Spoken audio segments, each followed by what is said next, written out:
Bonjour à tous. Aujourd'hui, je vais vous parler d'un sujet un petit peu tendance, puisqu'on entend parler un peu de ce mot partout, c'est le mot immunité.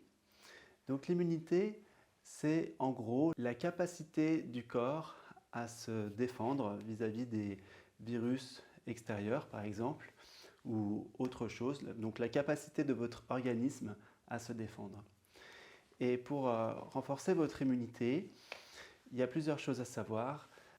L'immunité, ça a à voir avec son hygiène de vie. C'est-à-dire qu'une personne, par exemple, qui est très stressée, ça va se ressentir sur son immunité. La base pour avoir une bonne immunité, c'est d'être assez calme, détendu, d'avoir un corps bien relaxé.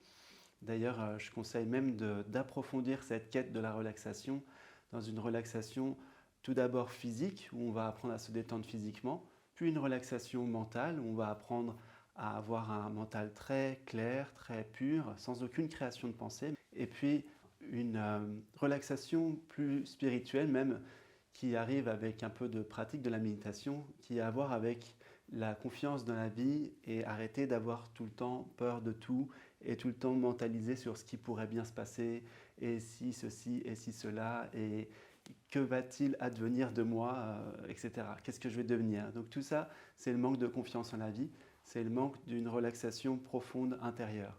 Bon, aujourd'hui, c'est très difficile d'avoir une vie totalement en accord avec la nature. La plupart des humains vivent de manière hors sol.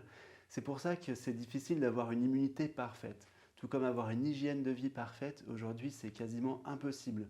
Ne serait-ce que la qualité de l'eau, je parle juste en France, vous aurez beaucoup de mal à trouver une eau complètement pure en France, sans aucune pollution. La qualité de l'air, pareil, c'est difficile de trouver l'air totalement pur en France. Donc et puis en plus, on a une vie où on vit beaucoup à l'intérieur. À part si vous êtes maraîcher, sans doute que, ou maraîcher, ou que si vous travaillez à l'extérieur en tant qu'ouvrier ou peu importe, sans doute que vous avez une vie où vous êtes plutôt à l'intérieur la plupart du temps. Donc tout ça fait que c'est difficile d'avoir une bonne hygiène de vie. Idéalement, pour avoir une bonne immunité, il faudrait déjà manger le plus sainement possible. Donc ça, j'en ai déjà parlé dans une autre vidéo, hein, dans la vidéo sur la santé selon les yogis. Donc avoir une nourriture au moins qui ne soit pas industrielle, pas avec des pesticides, puisque les pesticides, les fongicides et tout ce qui finit par cide, ça veut dire en gros qui tue la vie, hein, pour faire simple. Ce dont on va parler, l'immunité, ça a un rapport avec notamment la vie du microbiote intestinal. En fait, 80% de votre immunité, elle est liée à comment vous êtes au niveau intestinal, à la vie qu'il y a au niveau intestinal. En fait, la vie du corps, c'est un peu comme la vie du sol. Pour qu'un sol soit fertile, il faut qu'à l'intérieur du sol, il y ait beaucoup de petites bêtes qui travaillent dans ce sol. C'est la même chose dans l'organisme. Il faut qu'il y ait beaucoup de bactéries, beaucoup de choses dans la flore intestinale, que ça soit très vivant pour être en bonne santé. Ça peut paraître paradoxal, mais en fait, il y a besoin d'avoir beaucoup de bactéries dans le corps qui travaillent pour être en bonne santé. Une chose aussi à savoir, c'est à chaque fois qu'on est stressé, donc c'est pour ça que je parlais de la relaxation tout à l'heure, à chaque fois qu'on va être stressé, on va créer des tensions dans le corps un peu partout et ça va avoir une tendance à faire basculer le corps dans un état acide, état d'acidité, et c'est à partir de l'acidité que vont pouvoir se créer la plupart des maladies. Donc j'avais lu une fois que 80 à 85% des maladies, c'était lié au stress. Donc vraiment la base, si on veut avoir une bonne immunité, c'est déjà d'apprendre à se calmer, à se détendre. Bon, ça, il y a plein de voies possibles. Le yoga en est une, mais il y en a plein d'autres. Tout ce qui vous amène davantage de calme, de relaxation, ça va vous aider à avoir une bonne immunité. La nourriture, évidemment, ce qu'on ingère, ça aide pour avoir une bonne immunité. L'air que l'on respire, se consommer dans la tête aussi. Il n'y a pas que la nourriture que l'on mange, il y a aussi la nourriture que l'on regarde. Si vous regardez constamment, par exemple en ce moment, si vous regardez constamment les informations, pour ma part, je ne regarde plus la télé depuis 2007, donc ça fait longtemps.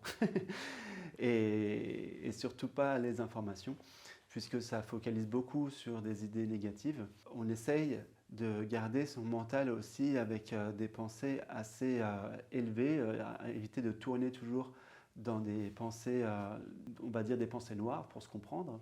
Et puis, donc ça va être ce qu'on va faire au quotidien, apprendre à se relaxer. Le mouvement aussi aide beaucoup. Bouger régulièrement, faire du sport régulièrement, au moins 30 minutes par jour. Je sais que ce n'est pas facile à respecter pour certains, mais c'est au moins marcher 30 minutes. Et puis maintenant, je vais donner juste quelques petites clés, en tout cas quelques petits trucs qui marchent pour moi. Donc si vous avez une hygiène de vie déjà au top, on va dire, si vous avez déjà, si vous mangez déjà très bien, sainement, si vous faites de l'exercice, etc., vous n'avez pas besoin de faire ce que je vais vous conseiller là. Mais des fois, ça peut servir quand on a un petit coup de mou. Bah, dans la vie, ça arrive. Ça peut arriver d'avoir besoin de quelques outils pour pouvoir booster un petit peu son immunité. Donc voici ce que je préconise si vous voulez avoir une meilleure immunité. Mais avant, je vais vous raconter juste une petite chose. Quand je suis allé vivre dans les Himalayas, à un moment donné, j'ai vu qu'il y avait une espèce de chaudron dans un coin de l'ashram. L'ashram, c'est le centre de yoga où j'étais. Et donc, ils préparaient quelque chose dans ce chaudron, une espèce de confiture, on va dire. Et je me demandais à quoi ça pouvait servir. Et cette espèce de confiture, c'est le mélange de plus de 50 herbes médicinales des Himalayas. On appelle ça en Inde le Chyawanprash. Et c'est avec ça que les yogis en fait conservent une bonne vitalité, une bonne immunité quand il y a besoin de booster un peu l'organisme. Donc ce sont des herbes qui ont beaucoup de vitamines, beaucoup de minéraux, tout ce qu'il faut pour le corps.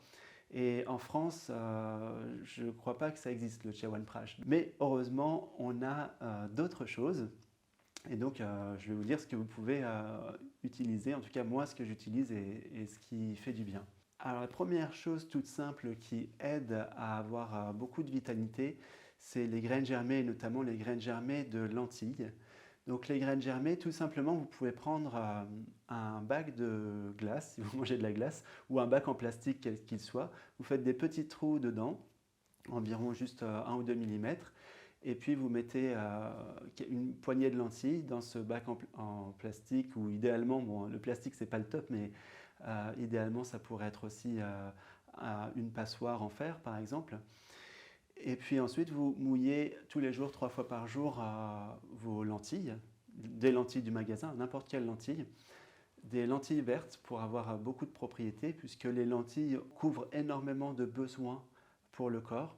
Donc les lentilles, vraiment, c'est un aliment très précieux. En Inde, on en mange quasiment tous les jours, si ce n'est tous les jours. Et donc, les lentilles germées, quotidiennement, vous allez voir que déjà, ça va rebooster votre corps. Deuxième chose, deuxième super aliment qu'on a pas très loin, qu'on a en France, c'est les orties. Les orties, ça pousse partout. Et les orties, c'est pareil, c'est un aliment incroyable qui a énormément de vertus. Les propriétés des orties, quand vous comparez, dans un tableau, vous comparez les dosages des propriétés des orties comparés à d'autres aliments et vous allez voir que c'est souvent fois 100, fois 1000. Donc c'est vraiment, les orties, c'est vraiment très puissant. En plus, il y en a partout. On évite de les cueillir n'importe où quand même, hein. On ne va pas dans des endroits évidemment pollués. Et aussi, on les cueille en jeunes pousses. Voilà. Pour les ramasser, vous mettez des gants, bien sûr. On peut les prendre en tisane ou on peut les faire cuire un tout petit peu, genre 1 minute, juste 1 minute comme ça. C'est excellent pour la santé, ça donne beaucoup de vitalité. Pour la petite histoire, lorsque ma compagne a accouché, elle sentait une baisse d'énergie. Et on a fait une petite cure d'ortie, comme ça elle a mangé des orties et tout de suite elle a ressenti l'énergie remonter. Donc vraiment les orties, un super aliment à conseiller pour booster son immunité. Alors dans un autre style, j'ai parlé tout à l'heure du microbiote intestinal, j'ai parlé des intestins. Pour nettoyer les intestins, pour faire du bien à tout son système digestif et intestinal, je vous conseille la cure d'argile en poudre. Donc pour savourer la cure d'argile en poudre, je dis savourer parce que moi j'aime beaucoup le goût de l'argile en poudre. Donc avec une petite cuillère, avant d'aller vous coucher, vous mettez une cuillère d'argile en poudre dans un verre d'eau. Vous laissez toute la nuit comme ça à reposer. Et le matin, vous buvez au début juste l'eau d'argile, c'est-à-dire avec la décantation. Donc on remue bien avec la cuillère, on laisse décanter toute la nuit. Et puis vous prenez juste la décantation le matin, donc juste l'eau d'argile, comme ça le matin. Et ensuite, quand vous serez plus habitué, si vous sentez que ça ne crée pas de soucis au niveau du transit, puisque des fois ça peut créer un peu de constipation, vous prenez juste, donc vous remuez à nouveau, et vous buvez cette fois-ci le lait d'argile, c'est-à-dire la totalité, l'argile plus l'eau. Et ça fait beaucoup de bien. On le fait pendant 1 mois environ. Ça nettoie vraiment les intestins et ça restaure le microbiote intestinal. Une fois qu'on a bien nettoyé ses intestins, on peut faire évidemment la cure de probiotiques, ça tout le monde connaît. Donc les probiotiques, ce sont les levures, en fait, les bactéries comme ça qu'on réintègre dans son organisme, dans sa flore intestinale. Quand j'étais en Inde, c'était la seule chose que je prenais, c'était des probiotiques pour éviter de tomber malade, puisqu'en Inde, la moindre eau, par exemple, la moindre goutte d'eau que vous buvez, même l'eau du robinet, vous pouvez en mourir, quoi, carrément. Donc c'est important d'avoir une bonne immunité. Il y a des microbes qu'ils ont là-bas qui sont beaucoup plus forts que chez nous. Avec la cure de probiotiques, la chose que je prenais aussi en Inde, c'était la cure de pépins de pamplemousse. Donc le pépin de pamplemousse, c'est l'extrait de pépins de pamplemousse. En fait, ce sont des flacons comme ça et on met quelques gouttes dans l'eau tous les jours. Alors bien sûr, en Inde, je mettais dans de l'eau en bouteille, de l'eau minérale. Mais vous, ici en France, vous pouvez prendre l'eau que vous voulez. Après, ça dépend pour les dosages. Ça peut être de 15 gouttes à 30 gouttes. Voilà, et on le fait au moins une fois par jour, ou 2 fois ou 3 fois, ça dépend. Et on peut faire une cure comme ça assez longue. Ça crée comme une espèce de protection au niveau de la cellule. Et ça protège tellement la cellule qu'il y a des études qui ont été faites scientifiques. Apparemment, ça enrayerait même la chimiothérapie. Vous saviez que la chimiothérapie, ça tue les cellules. Et donc, si vous prenez de l'extrait pépin de pamplemousse, c'est tellement puissant que ça peut enrayer la chimiothérapie. Donc il faut faire attention avec quoi on le prend. Si vous prenez un traitement, etc., on évite l'extrait de pépin de pamplemousse. Mais si vous n'avez pas de traitement à côté, l'extrait de pamplemousse, ça va vraiment renforcer vos cellules et c'est très puissant pour booster l'immunité. Alors ensuite, autre chose de très connu, ça sera la cure de vitamine D. Donc si vous ne travaillez pas dehors, comme je disais tout à l'heure, si vous ne travaillez pas dehors, si vous n'êtes pas toute la journée avec la lumière directe, très probablement, même c'est sûr à 100%, vous avez forcément une déficience en vitamine D. Donc on va prendre une cure de vitamine D en gouttes. Et cette vitamine D, il y a 2 façons de la trouver, soit animale, soit végétale. Je conseille de prendre la vitamine D extraite des végétaux, parce que tout simplement en yoga, on a une éthique. Ahimsa, le premier principe éthique du yoga, ça veut dire Ahimsa, la non-violence.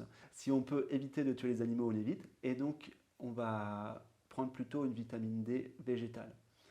Voilà, c'est aussi très efficace pour booster l'immunité. Ça, c'est bien connu, vous trouvez ça partout. Une autre chose qui marche bien, et ça, c'est quelque chose qui va s'inscrire plutôt dans le quotidien, c'est de prendre régulièrement, comme ça, si possible tous les matins, vous prenez une tisane de thym. Donc le thym, c'est très riche en huiles essentielles, et toutes les huiles essentielles sont des puissants antiseptiques. Donc tous les jours, on peut prendre une tisane de thym, plutôt en vrac, pas en sachet, parce qu'en vrac, vous avez davantage les propriétés. Tisane de thym dans de l'eau chaude. Et moi, ce que j'aime bien, c'est ajouter en plus du citron, parce que le citron, c'est extrêmement bon pour nettoyer tout le corps. Donc au niveau des veines, même au niveau articulaire, au niveau des yeux. Donc le citron, c'est bon pour énormément de choses. Et en plus, désolé pour les véganes, j'aime bien ajouter une cuillère de miel. Après, si vous êtes vegan, vous pouvez utiliser un sucrant si vous voulez. Vous n'êtes pas obligé de mettre un sucrant.